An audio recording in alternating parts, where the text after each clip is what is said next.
Good morning, good morning, good morning. Welcome to Shine Talks.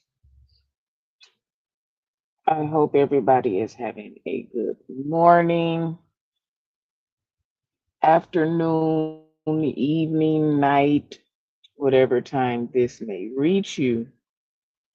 I'm going to ask real quick that you hit the like button, subscribe if you have not, share if you feel, and as always, please donate to the channel. Although we're small and growing daily, there are still things that's needed to make everything better, to make the experience better. So I'm just getting my car detailed and my work van detailed. I got some clients, so I'm just gonna jump right into it. Of course, everybody has been talking about Leandria Johnson's arrest. Now, we love Leandria Johnson.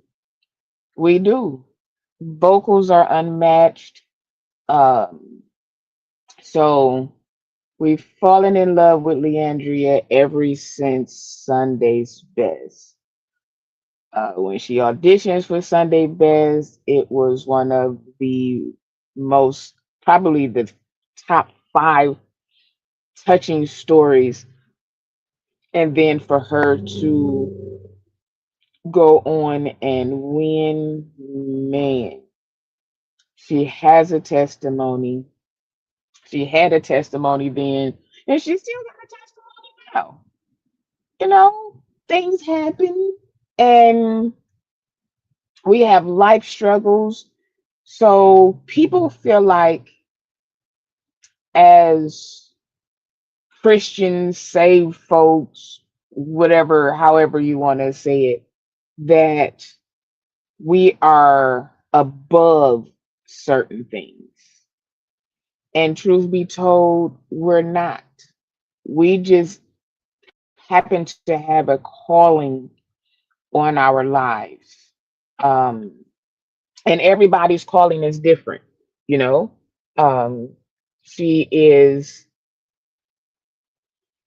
a preacher's kid, born and raised in the church. Her daddy is a bishop. She's been in church all of her life. And I kind of think, like, at this point, like, we gotta be realistic. Not saying that being saved is not realistic, but we also have to understand that we live in a certain kind of world. We are of the world, although we are not in the world. So it really baffles me when people say stuff like, she needs to be delivered. We just need to pray. Now, I know that there have been all kind of prayer vigils, and there has been many pastors that has called her up and laid hands on her. I'm sure her father, her family has prayed for her, and sometimes, and I know people not gonna like it, but it's the truth. Sometimes, most times, we need to do more than pray. Why do I say that? Because I know that she has been prayed for. We have seen her be prayed for, but yet and still, this alcohol is um, still relevant in her life. You know, people say pray to take the taste out of your mouth. Like, all of those, oh, I'm gonna get in trouble. All of those things are good. But the Bible also says that faith without works is dead. We can pray and pray and pray and pray, But if we don't use the tools that we have to correct, fix, or overcome, or however you want to say it, if we don't use that, we can pray all day and nothing is going to happen. That's just like saying your electric bill is due and you praying, Lord, I just need a miracle. Lord, I just need a miracle. Lord, don't let my lights get cut off. Lord, don't let my heat, like, we do all of that. But if we don't make some type of effort to call and maybe get a payment arrangement, or call your local in Detroit is the human resources, try to call and get some assistance. If we do none of that, we can't. It's very, very rare, and I'm gonna say very, very rare that somebody will miraculously pay off your bill. You can't say, Lord, bless me, bless me, bless me, and you stay in the house. How's somebody gonna bless you if you never go outside? How they stand you up in church and say, God is gonna do this. But if you don't do something, God has nothing to do anything with. I was saying on somebody, I've been on a few because everybody was on yesterday. Everybody was on talking about it yesterday. And I kept saying to people, this is deeper than just prayer. I'm not saying it's deeper than prayer, but this is deeper than just prayer. This is something internal that is going on that is causing her to lean on alcohol. Everybody has a vice. Some people's vice is Instagram. Some people's vice is YouTube. Some people's vice is drinking. Some people's vice is smoking, be it cigarettes, weed, crack. Like, everybody has a vice. She's not the only one who sings the gospel and drinks. She just may be the one that has deeper rooted problems and is public with it so we see it. People have to stop thinking that because you're saved, you are um, you don't have any problems, or just because you're saved, or you're a bishop, or you're a pastor, or you're an evangelist, or you are an overseer, so all of these things don't come knock on your door. And this is evident that it will knock on your door. Saved folks are not prone to worldly things. And I think that's where people get stuff messed up, because, oh, we got to pray for her. Oh, she needs to pray. Oh, she needs to be delivered. No, she needs therapy. She needs rehab, licensed therapist, a real rehab, not just going to the pastor and they praying for her, or they, no, because they've prayed, they've anointed, and yet and still she is still in this season in her life, and this season has gone on for years and years and years. We've seen Pastor Gray pray for her. We've seen them pray for her at Kojic conventions. We've seen all of that, but yet and still, she still has a problem. It's deeper than that. She needs to go through a hard detox.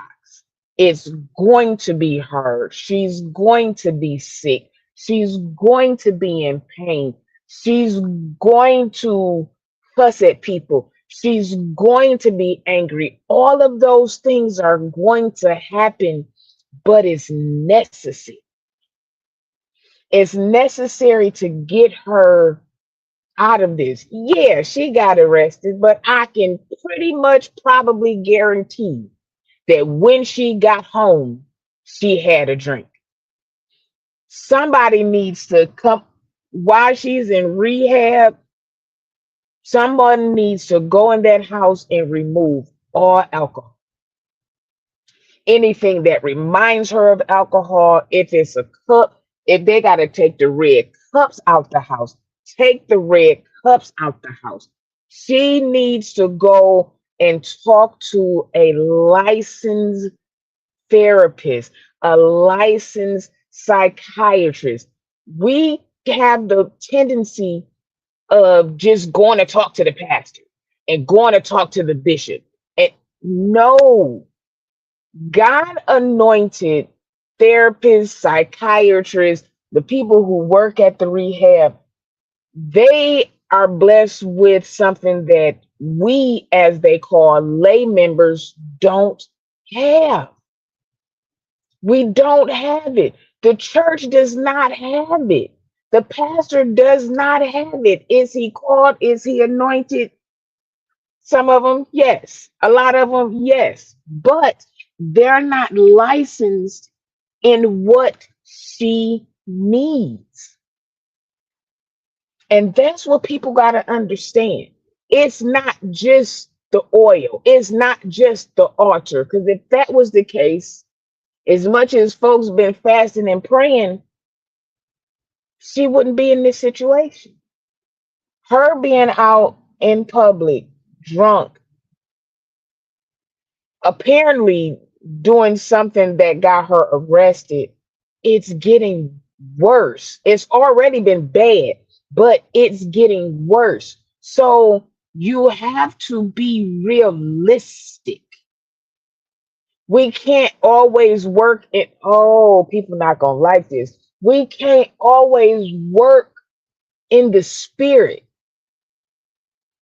We have to sometimes go to the natural. God anointed doctors to do what they do. He anointed psychiatrists to do what they do. He anointed nurses to do what they do. If that wasn't the case, then all of us could do surgeries. All of us could stitch up somebody, but we can't do that because that's not our calling. She needs to go outside of the church and get help. We can't just pray. We can't just keep praying because somewhere something is not connecting, which is why I say she needs therapy. She needs to be entered into a rehab facility where you have no contact for 30 days. Your first 30 days, there is no contact. There is no phone. There is no visitors. You eat was there. Like, I think once a week they're able to get something, but they have to be cut off from everybody. They have therapy sessions every day where people can sit down and talk about what's going on and dig deep to figure out where this is coming from. It could be something that happened to her as a child. And y'all know that a lot of stuff happens in the church. And she's probably had to hold it in and sweep it under the rug. And whoever it is, she's probably still in contact with. They probably still walking around her. And those things, she has triggers everywhere. and she needs to get away from there. Don't wait for her to say, "Oh, I'm gonna go to therapy," because we see that's not gonna happen. Because she did the whole concert for rehab and still has not gone.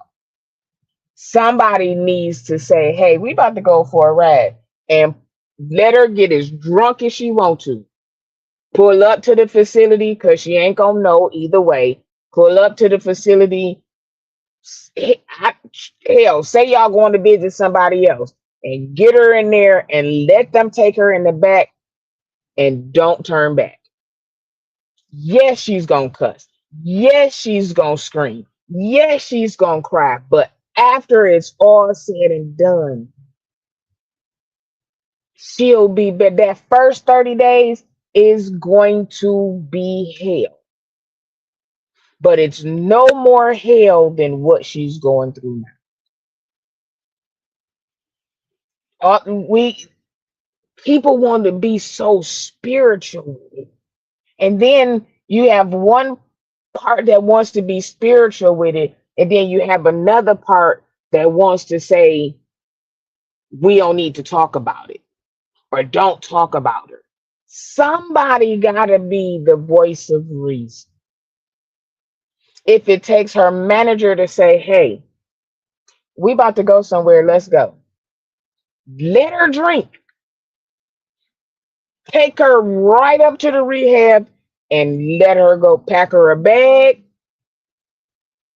get some jogging pants and some t-shirts, brand new. Some jogging pants, some t-shirts, some socks, and a pair of gym shoes. Don't bring nothing from the house because nobody really knows what her triggers are. Her trigger could be singing because we don't know what happened. It could have been an engagement that she went on and somebody did something to her, and the alcohol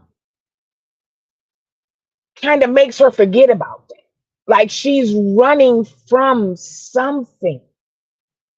And we have to be, my father, and I just said this yesterday on a podcast. My father was in kidney failure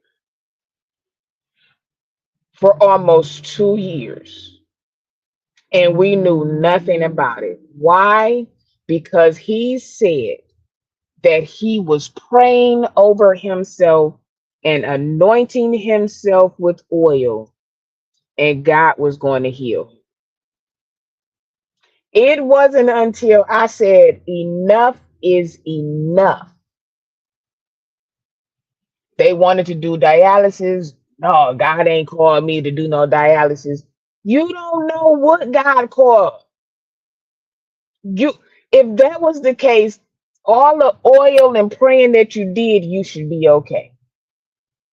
But it wasn't until we took him to the hospital. Well, he was admitted into the hospital, and the doctors, I was able to then talk to the doctors like, "What's going on?" They thought that we knew. We knew nothing about this. He kept saying that he had a bladder infection and he was taking antibiotics. But you could physically see him deteriorating. It wasn't until we talked to a kidney doctor who said that his prostate was so enlarged that it had shifted. It was about the size of a grapefruit, and it shifted all of his organs. It wasn't until the doctors that God called were able to do what they needed to do, what they're called to do, what they went to school to do, what only they can do, because I can't do it. I can't remove a prostate. I can't even do an x-ray and say, "Hey, this is like," I can't do that. My mother could not do that. And then come to find out, our bishop was going through the same thing, but he had dialysis. He had the surgery and he's doing fine. Now, because it took so long for him to get there, now his body has to fight harder. Although the prostate has been removed, it had been so long that now his organs has to reset. Not saying that God failed, not saying that God didn't hear no prayers. We're not saying any of that because God has the power to do all things, but he also put people in place to do these things. I can't deliver a baby, but my best friend, who is a doctor, can deliver a baby.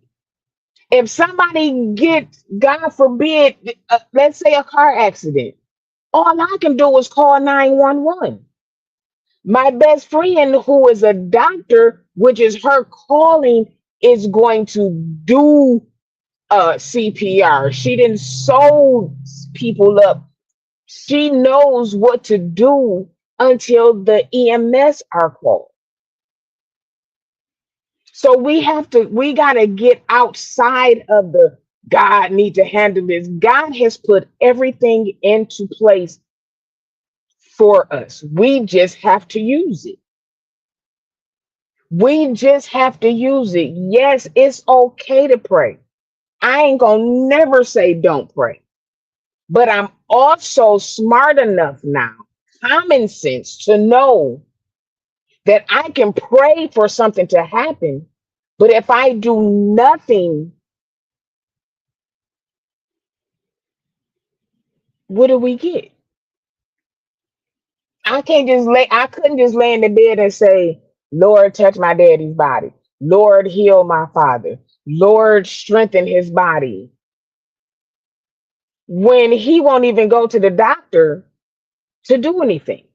They have him on a walker right now. He refuses. God didn't call me. I ain't supposed to be walking on no walker. Well, God gave somebody the brain to make something to assist people who has trouble with their balance.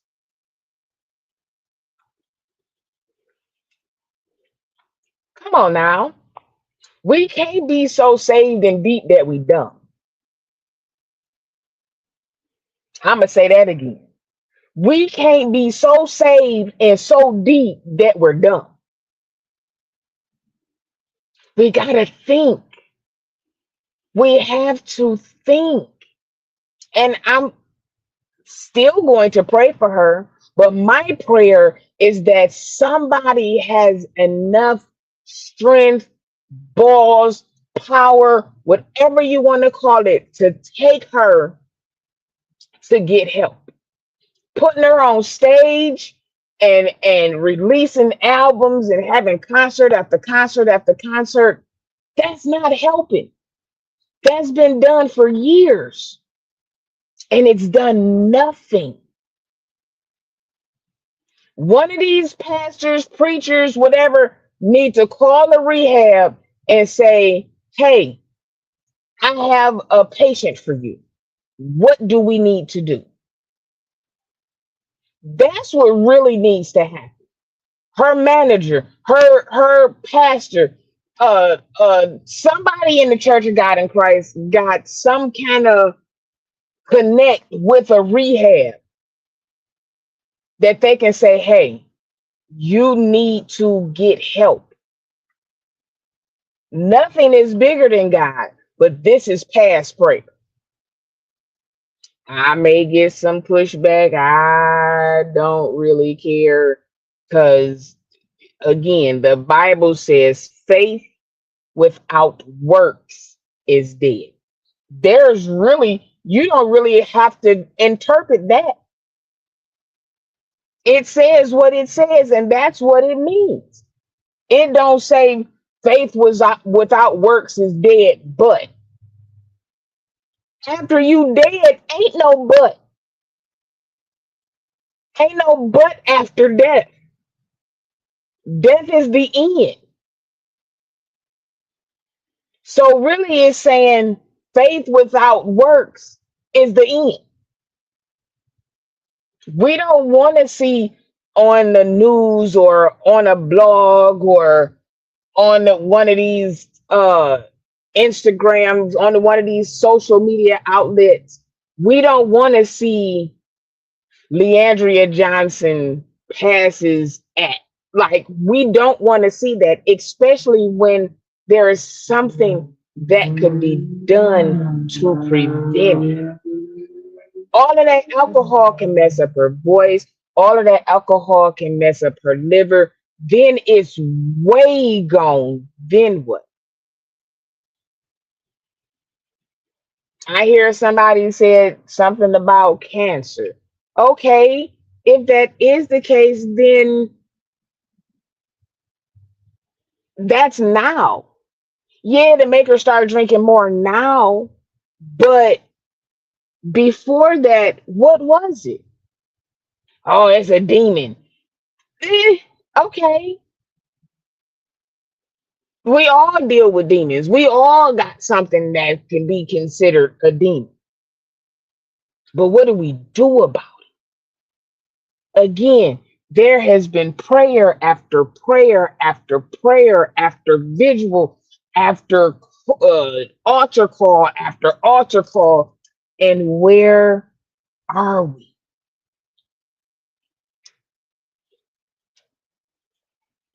Yes, it takes more than yes. Hit that like button, y'all. Hit that like button. Hit that like button. I'm still gonna come up with a song for the likes. And if somebody do it before I do, just know that I said it on my small platform about a like song. So give me my credit. If you gonna do it, give me my credit and say this was inspired by Shine Talks. And then tag me in it so I can use it. But seriously though, that's yeah. So that's that about Leandria. Um the and the topic that had folks on for 3, 4, 5 hours is this TD Jakes lawsuit. Baby, he didn't put some names to the faces to the names, and he didn't call out people.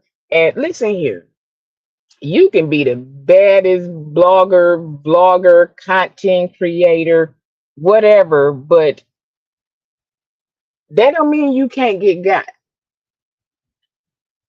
Now, I'm gonna say this again. I don't have nothing against Larry Reed.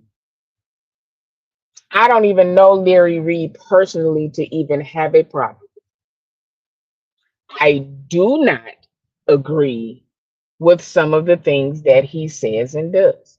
And then there are some things that he says and does that I agree with.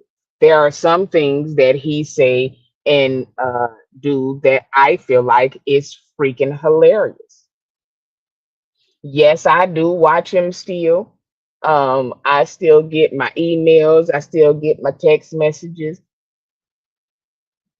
I don't let everybody pray over me. Never have, never will. Even when you have special pastors and conventions and conferences, I ain't just letting everybody lay hands on me and pray for me. I ain't doing it. I ain't been doing it, and I ain't going to. Prophecies are confirmations. I'm gonna say that again. Prophecies are confirmations.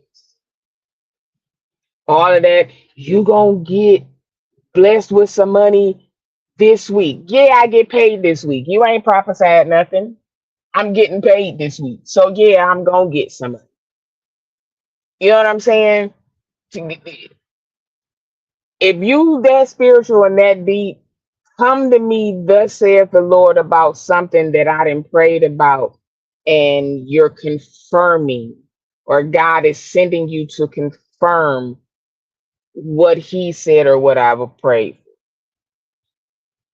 Now, everybody wants to make this, oh, he's a bishop. Oh, he's a bishop. Oh, TD Jakes is Bishop Jakes, Bishop Jakes. Bishop Jakes and TD Jakes are two different people. This is about his character, not his church. Youngblood was suing TD Jakes, not the Potter's house. So we have to differentiate what's really going on. You understand? We have to know that not Pastor Dwayne is suing Bishop TD, but Dwayne Youngblood is suing TD Jakes. Two different things. So what we have to do is take the church out of it, because the accusations that he made, they were not at church. They were at a house where he tried, so he say, to kiss him. They were on the phone where he was supposedly in a bathtub. He called his house supposedly, not the church. So we got to stop trying to make everything so deep. We so deep that, child, mm-mm, mm-mm. Listen here. Larry Reed has been after Jakes. I don't know what it is that he has against Jakes. God rest his soul. Bishop Pearson is gone. And whatever went on with Bishop Jakes and Bishop Pearson is between Bishop Jakes and Bishop Pearson. Because at the end of the day, nobody really knows what happened personally between them. All we have is both sides of both people's stories. Now you got people on. Now Larry was on Pam's live yesterday talking, which he never should have did. You should have just been quiet, because it's obvious that somebody is watching these lives. So whatever you say, they gonna be on. I would just kind of like be quiet and let whatever gonna happen. You know what I'm saying? Deal with the courts. This is not church. This is court. So you gotta kind of move differently. All these people. Here's the thing, and this is what kind of gets me. We have the court papers. We have what they said. We have what they say is going to be done, what was done, we got all of that. And people still have the nerve to be like, well, Larry didn't do nothing. Y'all trying to ruin Larry. Y'all just don't like Larry. They just don't like Larry. It don't have nothing to do with liking him. But what you shouldn't do is jump on somebody's bandwagon so hard when you have the proof. Oh, I'm not supposed to. I'm so. This is what kills me. Oh, I ain't supposed to believe young blood. This man is a convicted slayer. This man has to register wherever he goes as a sex offender.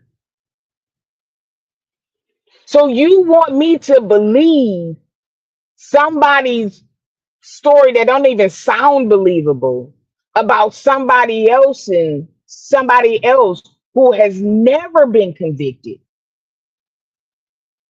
We supposed to believe somebody who was convicted. Not only are you convicted twice, but while you were on a tether, you violated the very violation that got you on the tether.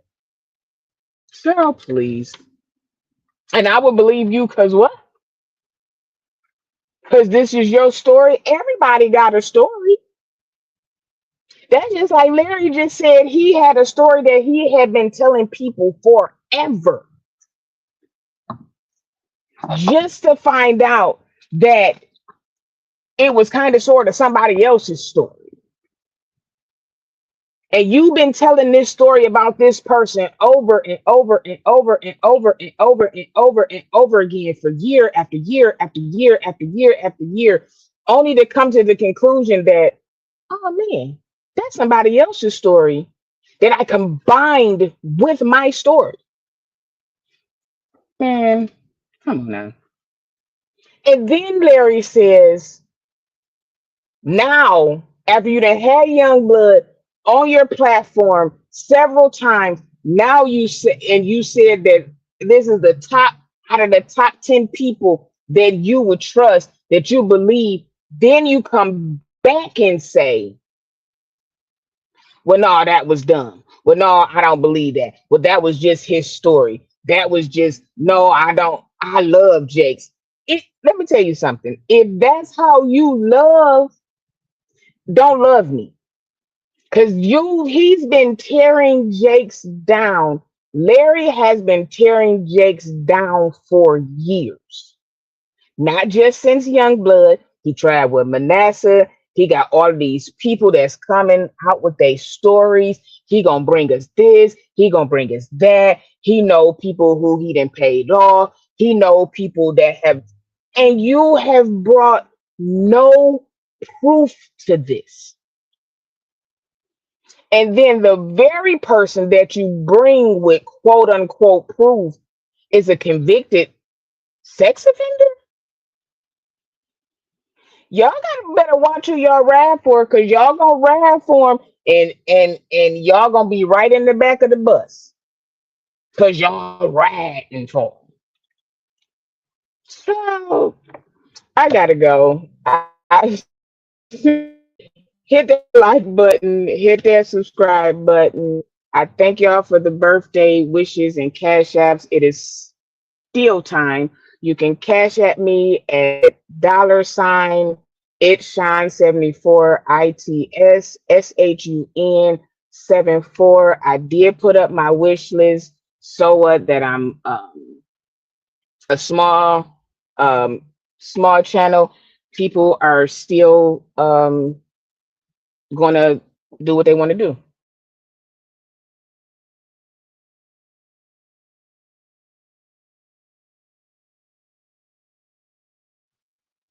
So yeah, you all please subscribe if you have not. Um Please like if you have not. I thank you for your comments. I thank you for your concerns.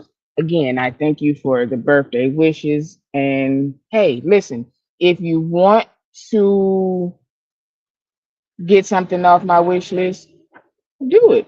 If you don't do it. I appreciate it all. Um, so you guys have a great and awesome day. I probably won't be back today, but I am going to be back this week because, like I said, I do want to be more consistent. And hey, some of the stuff on my wish list will help me be more consistent.